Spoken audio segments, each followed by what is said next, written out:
აფხაზეთის ავტონომიური რესპუბლიკის მთავრობის თავმჯდომარე გიორგი ჯინჭარაძე სენაკში წმინდა ნინოსა და სანაიას ქუჩაზე მდებარე დევნილთა კომპაქტურ ჩასახლებაში მცხოვრებ ოჯახებს შეხვდა. შეხვედრას ასევე ესწრებოდა სენაკის მერობის კანდიდატი ვახტანგ გადელია, დეტალურად მოისმინეს დევნილი მოსახლეობის პრობლემები და საჭიროებები. გიორგი ჯინჭარაძემ და ვახტანგ გადელიამ დევნილებთან ისაუბრეს იმ სახელმწიფო პროგრამებსა და პროექტებზე, რომლებიც აფხაზეთის მთავრობისა და ცენტრალური ხელისუფლების ერთობლივი ძალისხმევით ხორციელდება. ამასთან უკვე დაწყებულია კონკრეტული ინფრასტრუქტურული პროექტების განხორციელება რამდენიმე კომპაქტურ ჩასახლებაში, რომლებიც უახლოეს მომავალში დასრულდება. მსგავსი შეხვედრების მიზანია დევნილი მოსახლეობის პრობლემების ადგილზე შესწავლა და მათი ეტაპობრივად გადაჭრის გზების დასახვა.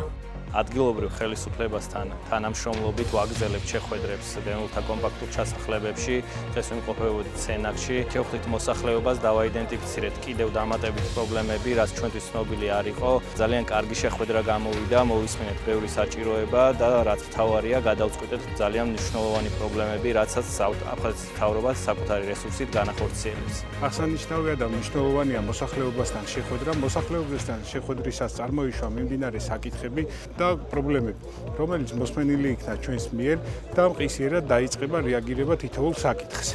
ძალიან დიდი მადლობელი ვარ მათი, ასევე ძალიან დიდ ყურადღებასაც გვაქცევდნენ. ნაწილი პრობლემების მოგვარებულია და დარჩენილ პრობლემებსაც ახლა კიდევ მოგვეგვარებენ.